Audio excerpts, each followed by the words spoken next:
കലാരാജുവിനെ തട്ടിക്കൊണ്ടുപോയ കേസിൽ ജാമ്യം കിട്ടിയ 4 CPM പ്രവർത്തകരും പുറത്തിറങ്ങി. പ്രതികളെ മൂവാറ്റുപുഴ സബ് ജയിലിന് മുന്നിൽ മുദ്രാവാക്യം വിളികളോടെ ചുവപ്പ് മാലയിട്ടാണ് പാർട്ടി പ്രവർത്തകരും നേതാക്കളും സ്വീകരിച്ചത്.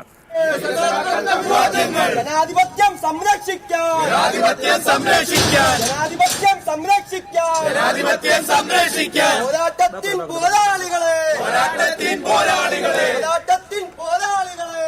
ജെയിൻ രാജുവാണ് വിവരങ്ങളുമായി ചെന്നത്. ജെയിൻ, സംസ്ഥാനത്താകെ വലിയ തോതിൽ ചർച്ച ചെയ്യപ്പെട്ട സംഭവങ്ങളാണ് കൂത്താട്ടുകുളത്ത് നടന്നത്. കലാരാജുവിന്റെ തട്ടിക്കൊണ്ടുപോകലുമായി ബന്ധപ്പെട്ട കേസിൽ ഇപ്പോൾ ജാമ്യം ലഭിച്ച 4 CPM പ്രവർത്തകരെയും വലിയ ആവേശത്തിലാണല്ലോ മുദ്രാവാക്യം മുഴക്കി പ്രവർത്തകർ പുറത്തേക്ക് കൊണ്ടുവരുന്ന വിവരങ്ങൾ എന്താണ്?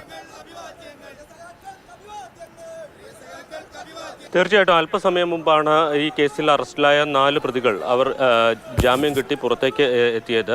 ഇതിൽ ബ്രാഞ്ച് സെക്രട്ടറി ആയിട്ടുള്ള അരുൺ പി മോഹൻ, അതോടൊപ്പം തന്നെ റിൻസ്, ടോണി, സജിത്ത് എന്നീ 4 CPM പ്രവർത്തകരാണ്.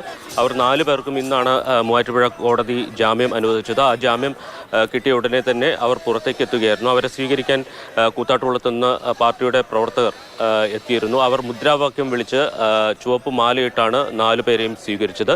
ജനാധിപത്യത്തിന് വേണ്ടിയിട്ടുള്ള പോരാട്ടമാണ് അവർ നടത്തിയത് എന്നുള്ളതാണ് ഈ പ്രവർത്തകരെ പുറത്തിറക്കിക്കൊണ്ട് നടത്തിയ മുദ്രാവാക്യങ്ങളിലുള്ളത്. അതായത് CPMനെ സംബന്ധിച്ച് CPM ഇപ്പോഴും പറയുന്നത് അവിടെ ഒരു കുതിരക്കച്ചവടം നടന്നു എന്നുള്ള തരത്തിലാണ്. അത്തരം ഒരു ജനാധിപത്യ വിരുദ്ധമായിട്ടുള്ള പ്രവൃത്തിയെ തടയാൻ ശ്രമിച്ച് ധീരമായി പോരാടിയവരാണ് ഈ ജയിലിൽ ആക്കപ്പെട്ട 4 പേരും എന്നുള്ളതാണ് CPMന്റെ വിശദീകരണം. അതിന്റെ ഭാഗമായിട്ടാണ് അവർക്ക് സ്വീകരണം നൽകിക്കൊണ്ട് ഇവിടെ നിന്ന് പ്രവർത്തകരെ കൂത്താട്ടുകുളത്തേക്ക് കൊണ്ടുപോയിരിക്കുന്നത്.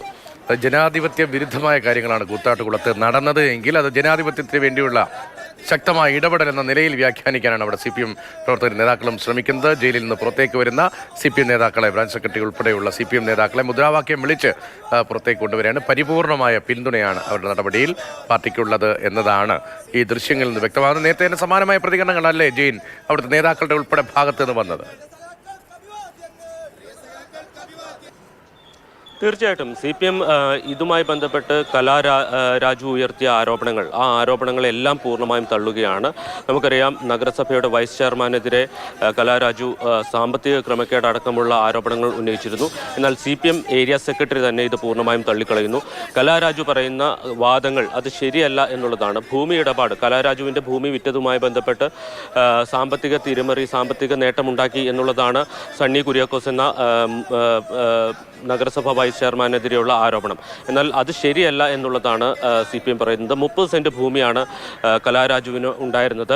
ആ 30 സെന്റ് ഭൂമി ഏതാണ്ട് 3.5 ലക്ഷം രൂപ സെന്റിന് ആണ് വിറ്റത്. അത്രയും ഉയർന്ന വിലയ്ക്ക് അതിനു മുമ്പോ അതിനുശേഷമോ അവിടെ ഭൂമി വിൽപ്പന നടന്നിട്ടില്ല എന്നുള്ളതാണ് CPMന്റെ വിശദീകരണം. ഈ കാര്യത്തിൽ കലാരാജു കഴിഞ്ഞ ബ്രാഞ്ച് സമ്മേളനത്തിൽ, അതായത് ഒക്ടോബർ മാസത്തിൽ നടന്ന ബ്രാഞ്ച് സമ്മേളനത്തിലാണ് ഒരു പരാതി ഉന്നയിച്ചത്. ആ പരാതി പരിശോധിക്കുന്നതിന് വേണ്ടി ഇവരെ ഏരിയ കമ്മിറ്റി ഓഫീസിലേക്ക് വിളിച്ചു വരുത്തിയിരുന്നു. എന്നാൽ അവർ പങ്കെടുത്തില്ല, വരാൻ കൂട്ടാക്കിയില്ല. അതിനുശേഷം സമ്മേളന കാലയളവായതുകൊണ്ട് തന്നെ ഇവർ ഉന്നയിച്ച പരാതി സംബന്ധിച്ച പരിശോധനകൾ നടന്നിട്ടില്ല. ജില്ലാ സമ്മേളനത്തിന് ശേഷം അക്കാര്യം പരിശോധിക്കാമെന്ന് അവരെ അറിയിച്ചു എന്നുള്ളതാണ്. ഈ നിലയിലാണ് വാദങ്ങൾ CPM മുന്നോട്ട് വയ്ക്കുന്നത്. സംസ്ഥാന സെക്രട്ടറിക്ക് ഉൾപ്പെടെ അവർ പരാതി നൽകിയിരുന്നു എന്നതിന്റെ രേഖകളും വിവരങ്ങളും ഒക്കെ പുറത്തു വന്നാണ്. അതിനിടയിലാണ് ഇപ്പോൾ ഈ കേസിൽപ്പെട്ട 4 പേർക്ക് ജാമ്യം ലഭിച്ചത്.